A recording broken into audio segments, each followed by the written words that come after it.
Hey you guys, yesterday we talked a little bit about Peter and the St. Peter's Cathedral and how it recently, back in the spring, came into the spotlight with the Pope of the Catholic Church being placed in office and all that followed therein.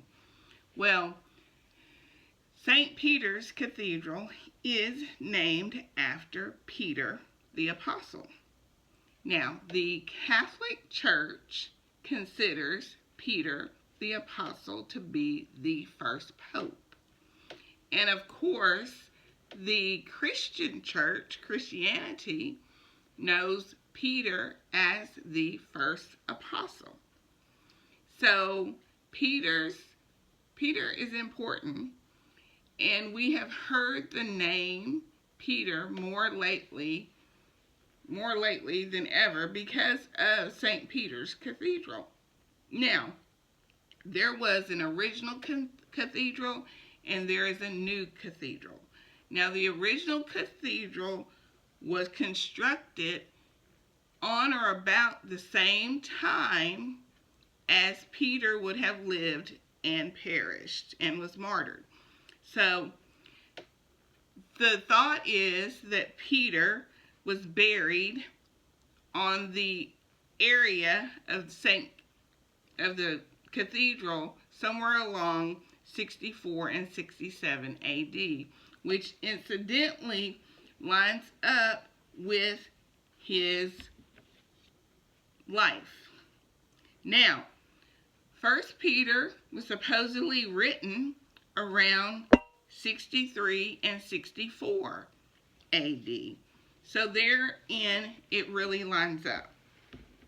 Now, so what we have today is we have a person who was greatly connected to the Lord Jesus Christ through apostleship, that a piece of architecture still exists today that he is named after. That's named after him, rather.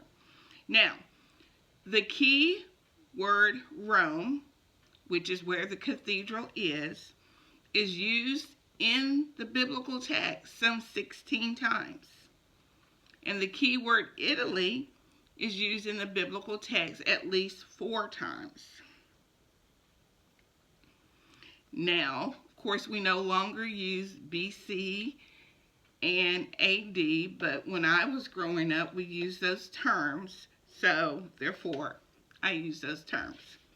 Now, incidentally, in regards to Peter, John, who wrote the book of Revelation, and John, who wrote the Johns, is mentioned by name in the Gospels some 20 times. Judas, the betrayer of Jesus, is mentioned some 20 times in the text as well. Of course, there's another Judas in the text, but the Judas that was an apostle is mentioned 20 times. Andrew, Peter's brother, is mentioned 12 times. Thomas is mentioned in the text some 11 times.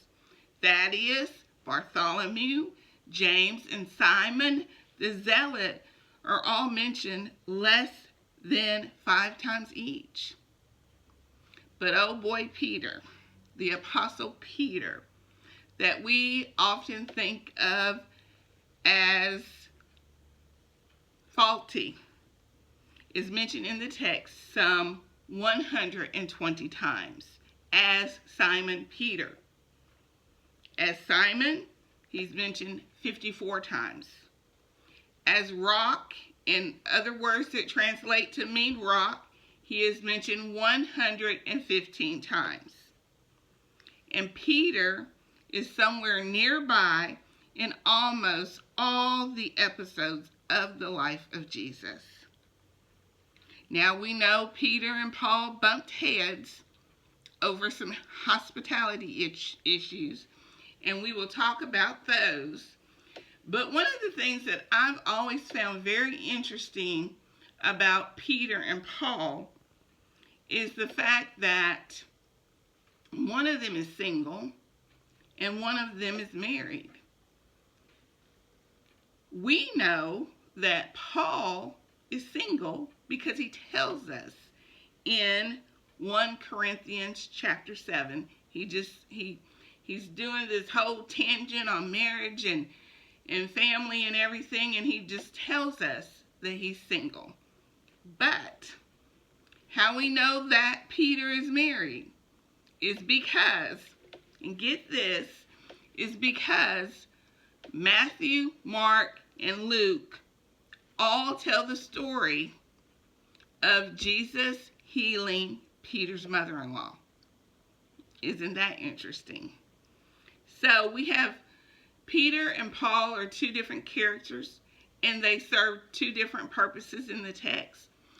And the presence of neither one of them makes any of the other characters in the biblical text any less important or more important. But, except for, of course, Jesus. But these are just some interesting facts in regards to Peter that I find interesting, and I've always found the fact that the only way we know that Peter is married is because of this healing that Jesus does of his mother-in-law. Now, as the first apostle, Peter was with Jesus for the majority of his walk around 3-year ministry. And that is another interesting point. Because Paul was doing what Paul was doing before he had his Damascus Road experience. But Peter was with Jesus the entirety of the time.